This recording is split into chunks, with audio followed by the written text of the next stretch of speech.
PV Anwar കോൺഗ്രസിലേക്ക് പോകുന്നു എന്ന വാർത്തയ്ക്ക് പിന്നിൽ CPM ആണ്. അദ്ദേഹത്തെ ജനങ്ങൾക്കിടയിൽ മോശക്കാരനായിട്ട് ചിത്രീകരിക്കുന്നതിൻ്റെ ഭാഗമായിട്ടാണ് CPM അത്തരത്തിലുള്ള വാർത്തകൾ പടച്ചുവിടുന്നത്. അതിന് പിന്നിൽ കൃത്യമായിട്ടുള്ളൊരു അജണ്ടയുണ്ട്.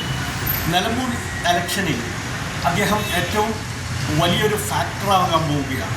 CPM-നെ സംബന്ധിച്ചിടത്തോളം അത് ഭയപ്പെടുത്തുന്നുണ്ട്. അപ്പോൾ അദ്ദേഹത്തെ എങ്ങനെയെങ്കിലും ജനങ്ങൾക്കിടയിൽ മോശക്കാരനാക്കണം. അതിനുള്ള വാർത്തകളാണ് വരുന്നത്. PV അൻവർ UDF-ലേക്ക് പ്രവേശിക്കുകയാണെങ്കിൽ അത് തൃണമൂൽ കോൺഗ്രസുമായി മാത്രമായിരിക്കും.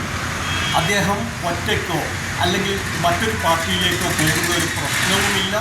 തൃണമൂൽ കോൺഗ്രസ് UDF-ൻ്റെ ഭാഗമാകും എന്നാണ് ഞങ്ങൾ പ്രതീക്ഷിക്കുന്നത്. ഞങ്ങൾ കത്ത് കൊടുത്ത് വെയിറ്റ് ചെയ്യുകയാണ്. 2-ാം തീയതി UDF-ൻ്റെ മീറ്റിംഗ് ഉണ്ട് എന്ന് കേട്ടു. അതിൽ കൃത്യമായിട്ടുള്ളൊരു തീരുമാനം തൃണമൂൽ കോൺഗ്രസിന് അനുകൂലമായിട്ടുള്ളൊരു തീരുമാനം ഉണ്ടാകുമെന്ന് ഞങ്ങൾ പ്രതീക്ഷിക്കുകയാണ്.